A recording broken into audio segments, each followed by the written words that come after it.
윤석열 전 검찰총장이 대선 출마를 선언한 지 오늘로 3일차. 본격적인 행보에 나서자 함께 소환된 인물이 있으니 바로 조국 전 법무부 장관입니다.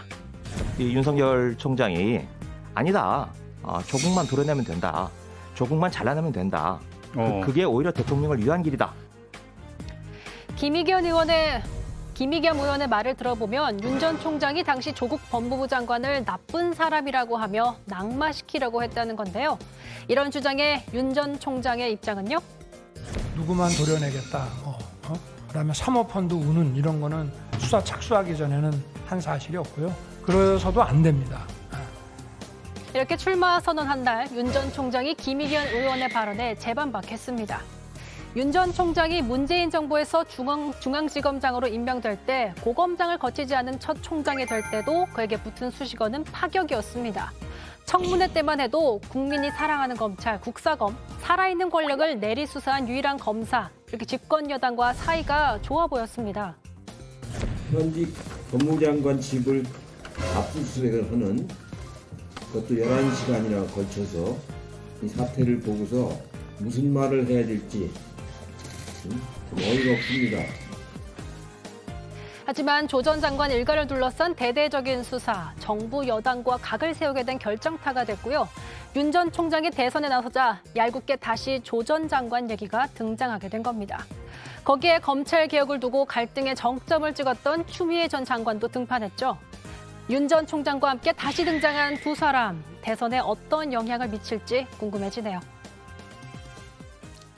예, 두 번째 주제는 윤석열의 라이벌, 결국 조국으로 잡았습니다. 물론 조국 전 장관은 예비 후보 등록을 안 했고 어쨌든 뭐 라이벌이라고 볼 수 없는데 윤석열 전 총장을 반사체로 만든 첫 번째 이제 빛이었기 때문에 얘기를 좀 해보도록 하겠습니다. 압수수색 전에 2019년 8월로 제가 기억을 하는데요. 당시에 이제 내사가 있었다는 게 열린민주당의 김의겸 의원의 주장입니다. 하지만 윤석열 전 총장은 최근 기자회견에서 관련돼서 뭐 압수수색 전에 뭐 보고를 받고 뭔가 의도를 갖고 있었냐는 질문이 있었는데 그런 부분은 없었다라고 답한 바가 있습니다. 일단 뭐 사실관계에 대한 주장이 달라서 이 부분은 뭐 검증하기는 쉽지 않을 것 같아요. 그러니까 뭐 진실 공방이 있는 거죠. 그래서 예. 그 박상기 전 법무부 장관도 종전에 뉴스타파하고 인터뷰를 하면서 이제 뭐 똑같은 뭐 발언은 아니지만 이제 비슷한 취지의 그런 인터뷰를 한 적이 있고 그런 그 부분에 대한 뭐 진실 공방이 있는 건데 저는 뭐 누구 말이 사실이냐 하는 거는 앞으로 뭐 밝혀질 기회가 있으면 밝혀지겠지만 만약에 고 김의겸 의원의 주장처럼 그런 발언을 한 게 사실이라고 한다면은 이제 뭐 의구심은 생길 수 있겠죠. 어떤 뭐 검찰총장이 어떤 풍문이나 예. 또는 특정한 이제 본인의 선입견을 가지고 좀 과도한 표적 수사를 한 게 아니냐, 목적이 있는, 의도가 있는 그런 이제 의구심은 충분히 생길 수 있는 사안인 거죠. 아니 저는 그 김의겸 의원님 발언을 보고 되게 안타까웠던 게 윤석열 후보를 좀 뭔가 이렇게 좀 치려고 그런 발언을 하시면서 하필이면 조국 전 장관을 소환을 했어요. 이게 사실은 더불어민주당한테 유리한 카드가 아니거든요. 그래서 왜 그런 소환을 하셨을까라는 생각이 들더라고요. 예. 저도 뭐 그걸 김의겸 의원에게 물어보지는 않아서. 아니 그러니까요. 근데 이제 그제 네. 윤석열 전 총장이 기자 간담회를 해 질의응답을 할 때 네. 당시에도 질문을 이렇게 했습니다. 윤 전 총장이 사모펀드를 이유로 조국론을 설파했다고 네. 그 조국의 시간 저서에서 썼다. 그리고 김의겸 의원은 대통령에게 윤 전 총장이 조금만 도려내겠습니다라고 보고했다라고 주장했다라는 네. 질문이 있었고 이에 네. 대해서 수사에 착수하기 전 그러니까 압수수색에 드러내기 전 그런 얘기를 뭐 했다고 하는데 전혀 사실이 아니다.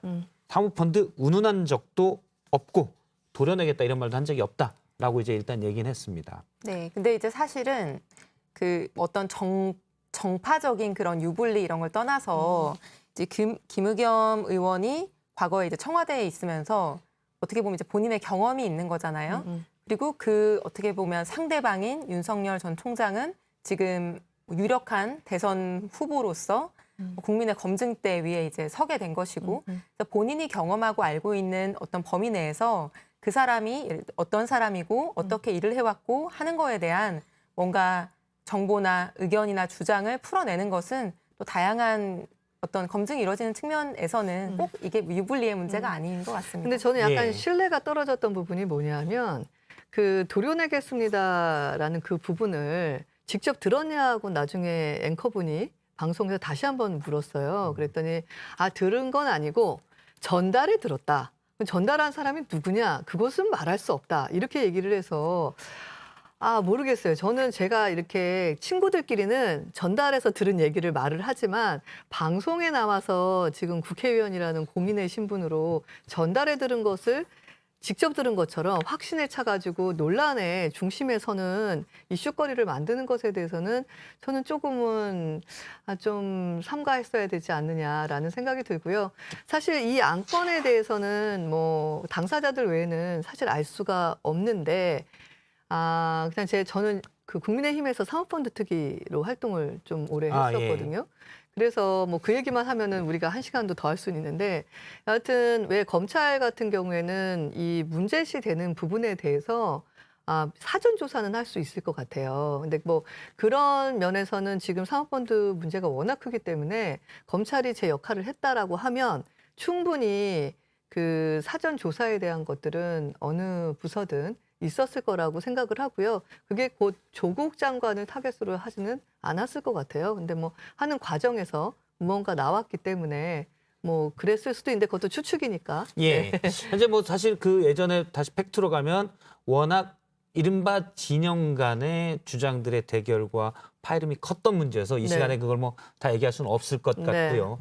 일단 민주당에서는 어떻습니까? 분위기가 조국 전 장관 얘기가 자꾸 나오는 부분은 왜냐하면 그냥 검찰총장이었던 윤석열 전 총장이 대선 주자로, 그러니까 정치적 인사로 부각된 거는 조국 전 장관이 먼저였기 때문에 그런데 당내 분위기는 좀 어때요? 윤석열 전 총장이 검찰총장으로서 공정한 사람이었느냐, 모든 사람에게 동일하게 어떤 본인의 칼날을 휘두르고 본인 자신 또는 본인 측근들한테도 동일하게 했느냐라고 하는 것이 이제 그분이 제시하는 공정이라고 하는 화두에 있어서는 굉장히 중요한 부분인데 그 얘기를 논하기 위해서는 다양한 얘기들이 이제 그 당시에 본인이 재임 시절에 해왔던 수사라거나 그때에서의 논란들이 나오지 않을 수가 없는 거죠. 근데 오히려 그 과정에서 이거는 우리한테 뭐 유리에 불리에 이런 걸 따지고 어떤 건 검증하고 어떤 건 침묵하고 이렇게 하는 거는 저는 오히려 좋은 방안은 아니라고 생각합니다. 네, 근데 전략적으로 이 중요한 시기에 조국 전 장관을 소환을 해서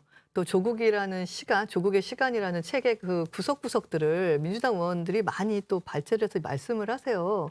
근데 그게 대부분 지금 문 정권의 어떤 비리나 이런 것과 연관이 돼서 논란이 되고 있는 이슈들이거든요. 너무 제가 우리 당을 너무 이렇게 마음을 써주시는 것 같아서 제가 감사하다고 해야 될까요? 저희 쪽에 이제 전략적인 어떤 고민을 대신 해주셔서. 왜냐하면 우리 이소영 의원님도 고생하셨잖아요. 왜냐하면은 이번에 재보궐선거의 실패는 우리가 조국 전 장관 사태에 대한 제대로 된 대응을 못해서라고 얘기를 하셨다가 홍역을 치렀고 또 민주당 내부에서도 국민의힘은 이준석 돌풍을 불고 있는데 우리는 조국의 수렁에 또 빠지고 있다. 이런 얘기들이 다 그쪽에서 나오신 얘기예요. 분명한 거는 지금 어쨌든 여론조사에서 1, 2위를 다투고 있는 후보에 대해서 검증하는 것은 어떻게 보면 정치인 정당으로서의 책무고요. 그 책무를 이행하는 과정에서 이제 다양한 얘기들이 수반되어야 한다면은 그것도 피하지 않고 저는 어떤 논쟁의 장에 올려놓는 것이 저는 오히려 좋은 바람직한 그런데 생각합니다. 저 두 가지인데 계속 얘기가 반복되는 것 같으니까요. 그래도 요것만 정리를 드리면 짧게. 그럼에도 불구하고 더불어민주당한테 전혀 유리하지 않는 조국 전 장관을 소환하는 것은 전략상 바람직하지도 않고 그다음에 정말 내밀한 수사를 해야만 알 수 있는 사실들을 아닌 의혹들에 대한 논쟁을 또 다시 테이블로 올리는 것은 별로 바람직해 보이지 않아서 그냥 말씀드리고 싶었어요. 일단 김우겸 의원은 이제 민주당이 아니고 열린민주당 수석이죠. 그래도 우리 뭐 다 같은 식구인 건 알죠. 네, 알겠습니다. 요 얘기도 해볼게요. 민주당에서는 이제 윤석열 전 총장한테 주변부터 돌아봐라. 요 얘기를 한데 왜냐하면 이제 저희 JTBC 뉴스룸에서도 보도를 했는데 이동훈 전 대변인 물러났을 때 국민의힘 입당 관련해서 의견차가 있어서 물러나지 않았냐라는 해석들이 많았는데 사실은 모 사업가로부터 금품을 받은 혐의 있어서 입건이 현재 돼 있습니다. 일단 전 대변인이기 때문에 이른바 부패 완박 뭐 이런 것도 얘기를 하셨는데 네. 부패 완판 뭐 이런 얘기도 하셨는데 정작 대변인이 연루돼 있다는 의혹이 있었기 때문에 윤 전 총장은 몰랐다는 입장입니다. 기자들 질의가 있었고. 네. 하지만 뭐 좀 어떻습니까? 그 부분에 아니 근데 대해서는. 그 질문에 제가 별로 심각하게 대답을 할 게 제 갸우뚱거리는 이유가 예. 뭐 이게 재직 기간이라고 해야 되나요? 표현이 그러긴 한데 딱 10일 대변인을 했어요. 근데 이제 그리고 윤석열의 10일 입이다 이렇게 예. 하면서 아니 뭐 입이든 발이든 온몸이든 간에 딱 10일 정도를 근무를 하고 뚜렷한 이유 없이 나갔거든요. 이게 어디까지 이게 저도 이렇게 보면은 밑에 뭐 직원들 같은 경우 이게 굉장히 이렇게 그런 부분은 오픈되지 않는 거잖아요. 몇 년씩 해도 모르는데 겨우 10일 근무한 직원에 대해서 후보가 10일 근무한 어디까지 직원이라기보다는 책임져야 될지 모르겠어요. 측근으로서 이제 본인의 입으로 삼았던 사람인데 저는 이렇게 생각해요. 아니 근데 측근이라는 이게 뭐 개념이 몰랐을 네. 수도 있다고 생각하고 네. 이건 어떻게 보면 이제 정치에 처음 도전하시는 뭐 지금 신입생 아니겠어요? 네. 그래서 있을 수 있는 뭐 인사 실수라고도 저는 얘기할 수 있다고 생각하는데 내막은 모르지만 근데 사실은 이런 상황에서는 저는 윤 전 총장이 이거 뭐 나랑 관계없는 일이다. 그래서 특별히 드릴 말씀이 없다. 그거는 본인 개인 문제다. 이렇게 말씀하셨는데 오히려 리더로서는 그거에 대해서는 좀 사과를 하고 내가 이런 거에 대해서 좀 잘 알아보지 못하고 네. 내가 대변인을 세웠는데 내가 이렇게 그 공정과 이런 아주 연결성을 가치로 내세웠던 거하고는 조금 안 맞았을 수 있을 것 같다. 앞으로는 내가 주의하고 이런 걸 신경 쓰겠다. 이렇게 했었으면은 참 보기 아니 제가 좋았겠다. 보통의 경우에는 이 의원님 얘기를 제가 받아들이겠어요. 지금 무슨 말씀을 하시는지는 제가 이해가 하거든요. 근데 10일밖에 근무를 안 하고 대부분은 저랑 뭐 이렇게 내부에서 하다가 공식적으로 나가서 멘트를 한 게 한 번인가 두 번밖에 없잖아요. 그리고 그만뒀어요. 아니 그 부분에 대해서 어디까지 책임 있는 발언을 해야 되는지에 대해서는 저는 이번 사안은 좀 다른 사안 같아요. 근데 뭐 말하자면 인사 실수에는 분명히 해당할 수 있는 부분인 거죠. 이게 어떤 네. 그냥 사무실에서 일하는 많은 직원 중에 한 분이 아니셨잖아요. 아니, 근데 저도 이게 뭐 뭐, 엄청난 네. 그런 뭐 석고대죄를 해야 되는 사안 아닐 수 있는데 당연히 네네. 근데 여기에 대해서 그냥 내가 선임한 나의 측근 대변인이었으면은 여기에 대해서는 내 실수가 있었다 이렇게 인정하는 모습도 참 보기 좋을 것 같다는 네, 아니 근데 전략적인 보면은 의견을 사람 보는 나왔을 눈은 때. 좀 부족했다. 이 정도는 뭐 얘기할 수 있지 않나 싶기도 아니 하고요. 근데 뭐 전략적인 의견을 조언을 드립니다. 네네. 아니 근데 제가 뭐 이렇게 변호를 하려고 그런 게 아니라 사람을 뽑았는데 뭐 한 번 정도 대외 활동을 했고 그다음에 금방 그만뒀어요. 여권에서 이런 일이 그런데- 있었다고 생각해 보세요. 얼마나 맹공을 하셨겠어요. 아니 저는 안 할 것 같아요. 그래서 국민의힘에서는 합니다. 네. 네 그만 그런 건 이제 서로 그만해야 될 것 같아요. 네. 알겠습니다. 뭐 아쉬운 면은 있지만 지금 말씀하신 것처럼 대권 후보니까 좀 멘트 하나라도 세련되게 했으면 좋겠다라는 부분은 있는데 책임질 만한 거리이거나 그것을 뭔가 책임감 있게 깊이 있게 얘기해야 될 거기에는 너무 작은 사안 같아요. 네. 제가 지금 보니까 약간 그게 있네요. 그러니까 조국 전 장관도 그렇고 이동훈 전 대변인도 그렇고 그냥 하나씩 던져놓고 이렇게 두 분 싸우게 하고 이렇게 구경하는 것 같아서 재밌으세요? 아니, 좀 저희 안 미안한 싸워요. 느낌도 좀 있고. 네. 네, 알겠습니다. 황교안 이제 전 총리 얘기를 잠깐 해볼게요.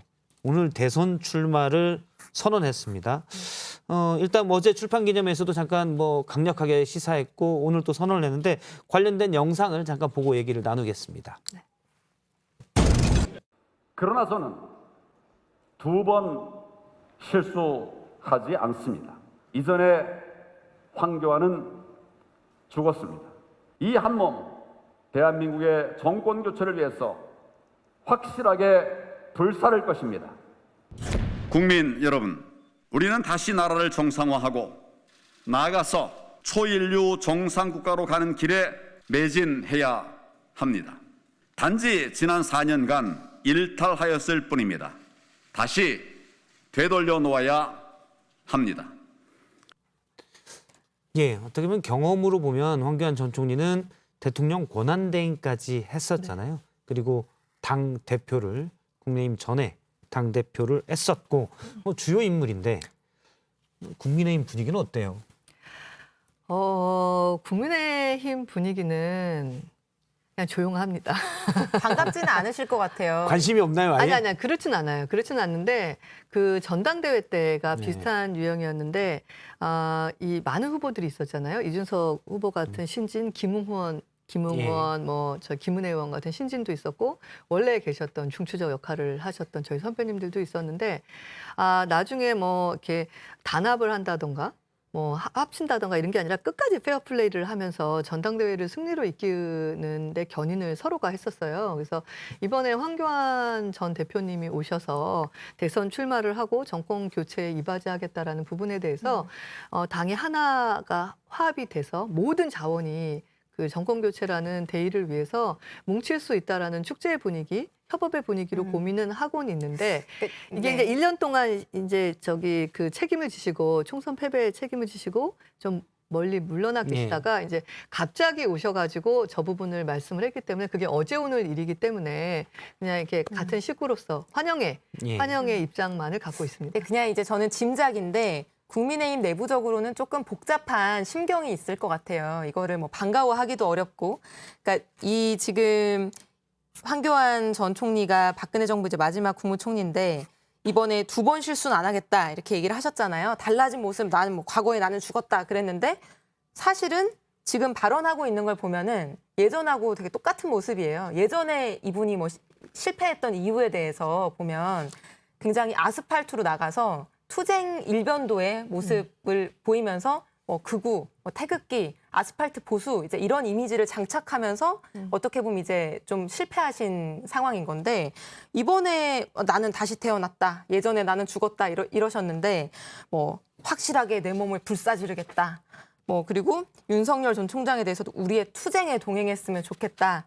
부터 시작해가지고 대한민국은 뭐 정치가 삼류다. 본인도 정치인이셨는데 당대표까지 하신 분이 삼류여서 삼류를 내가 벗어나게 하겠다. 이제 이런 말씀들이 지금 국민의힘이 전반적으로 좀 합리적 보수다. 이렇게 해서 발언의 어떤 방향을 틀고 계신 거하고는 좀 결이 지금 다른 측면이 있어서 고민이 되시겠다 이런 생각이 들었어요. 아니 그렇지는 않고요. 왜냐하면은 1년 동안 좀 이렇게 그 당에서 벗어나 계시다가 어제는 한 1시간 정도 사실 스킨십을 하신 거고요. 오늘은 뭐 발표하신다 그래도 그 긴 시간이 아니었기 때문에 일단은 의지를 하나로 모아서 협력하자. 이것에 대해서는 환영을 하고 있고요. 근데 협력이 될까요? 왜냐하면 지금 이제 홍준표 의원이 복당을 하셨잖아요. 네네. 그리고 어쨌든 이제 주요 대선 주자인데 네네. 야당에 지금 뭐 악연과 악감정이 황교안 전 대표하고 이제 너무 강하시잖아요. 뭐 악연이 있다 보니까. 그 지금도 그런가요? 뭐 계모가 집안에 들어와서 맏아들을 쫓아냈는데 그 계모가 뭐 황교안 대표다 뭐 이런 이제 발언도 쏟아내고 계셔가지고 사실 그게 화합으로 이어질지 아니면 근데 뭐 갈등으로 좀 갈지. 뜸을 들이셨기 때문에 연배들이 좀 지나고 나면 또 다들 좋은 것만 기억하실 때이기 때문에 저는 지금 우리가 전당대회 이후에 국민의힘이 많이 달라졌어요. 그전에는 당 내에서 후보를 낼 수 있냐 없냐까지 갔었거든요, 솔직히. 그런데 결국은 서울, 부산 보궐선거에 승리를 하고 전당대회에서 굉장히 많은 흥행 성적표를 냈어요. 이거에 대해서 감사하고 정말 하나 되는 걸로 대선까지 가야 된다라는 분위기가 1년 안 걸렸어요. 그랬기 때문에 황교안 전 대표님이나 홍준표 전 대표님이나 그다음에 뭔가 이렇게 함께 하겠다라는 부분에 대해서는 염려보다는 그래도 기대하는 부분을 더 많이 갖고 있습니다. 저도 기대하겠습니다. 네. 알겠습니다. 기대를 했으니까 역시 이영 의원님한테도 와 효과를 한번 네. 주도록 하겠습니다. 네네네. 예, 이제 들어갑니다. 네네네. 황성. 와 하고 이런 얘기하기 좀 그런데 원래 다음 질문은 네. 뭐 이전에 황교안은 죽었다, 불사지르겠다, 확실히 달라졌나 이게 질문으로 제가 적어놨는데 네. 아까 보니까 관심이 다들 없는 분위기여서 네. 이거 뭐 물어봐도 모르실 수 있을 것 같네요. 아니 그 관심이 없다라는 게 무관심하다라는 게 아니라요. 아니고, 그 예를 들면은 예전에 관심이란 게 막 아주 극하게 좋다, 극하게 싫다 뭐 이런 거였잖아요. 그런 게 아니라 전당대회처럼 그 너무나 배타적이지 않고 우리 식구들끼리 내부 총질하지 않고 힘을 하나로 근데 저는 모을 수 있을 것 같다라는 것에 대해서 그렇게 자극적인 관심이 아닌 기대를 갖고 있어요. 근데 이게 저는 사실 어제 이 황교안 전 대표 출판 기념회 때 이준석 대표가 축사를 하신 네. 내용이 조금 이렇게 의아했어요. 네. 이런 말씀하셨더라고요. 그러니까 이 미래통합당 만들었을 때 황교안 전 대표가 역할을 하셨는데 그 당시에 옳은 방향을 제시해준 황 대표가 있었기 때문에 이번 서울시장, 부산시장 선거에서 높은 지지를 받을 수 있었다라는 워딩이 있더라고요. 네. 그래서 정말로 이 황교안 전 대표를 이 지금의 국민의힘이 달라지고 이렇게 하는 거에 모태이고 기여를 한 분으로 보시는 건지 사실 이제 최근의 행보는 그런 아스팔트 보수나 뭐 태극기 부대나 이런 것과 결별하면서 어떻게 보면 이제 방향을 선회하고 있는 건데 이런 이분의 어떤 존재 가치와 기여와 어떤 중요도를 굉장히 강하게 이렇게 인정하시는 걸 보면서 굉장히 좀 놀랍기도 했습니다. 네. 근데 뭐 지금 지적하신 부분에 대해서는 국민의힘 내부적으로도 너무 좀 이렇게 극단적으로 좀 나아간 부분이 없지 않아 있다라는 자기 반성을 내부적으로 하고 예. 있어요. 근데 그 황교안 전 대표님의 업적이 그것만 있는 건 아니거든요. 뭐가 있어요? 제가 잘 몰라서 진짜. 그러세요? 네. 지금 업적이 뭐가 있지? 지금 21대 총선에서 우리 몇몇의 국회의원들을 보시면 또 얼마나 많은 기여를 하셨는지 알 수 있죠. 그런가요? 네. 알겠습니다. 일단 뭐 총선에서는 국민의힘이 이제 크게 패했기 때문에 아니 그럼 가장 결정적인 그건 건 뭐였냐면 그 탄핵의 강이라는 게요. 더불어민주당은 모르실 거예요. 저는 이제 초선이어서 의혹을 갖고 왔는데 정말 폐허가 됐다라고 보셔야 돼요. 예. 폐허가 된 상황에서 이거를 그러니까 새롭게 뭔가를 창당하는 거랑 완전히 폐허가 된 데서 다시 일어서는 거는 3배, 4배의 고통이 따라요. 근데 이제 노력도 사실은 따르고. 황교안 전 총리가 탄핵의 강을 넘지 않았던 리더셨긴 하죠. 아니요, 근데 지금이라도? 그 짧은 기간 안에 모든 걸 할 수는 없었고요. 정말 밖에서 보시는 건 달라요. 폐허가 된 집안에 있는 사람들끼리 다시 재건을 해서 올리는 부분들에 대해서는 이 공과 뭐 실이 있을 수는 있어요. 그건 인정을 해요. 근데 생각보다 굉장히 고통스러운 작업들과 예. 헌신과 노력이 필요했어요. 기대하겠습니다. 그 부분을 알겠습니다. 얘기하고 있는 겁니다. 이게 사실 유니스 의원도 대선 출마한다고 그래서 여쭤보려고 그랬는데 시간이 황교안 전 총리 얘기하면서 조금 네. 더 가서 나중에 또 한번 물어보도록 하겠습니다. 예, 오늘 두 분의 썰전 토크는 여기까지 듣겠습니다. 네. 고맙습니다. 네, 감사합니다. 감사합니다.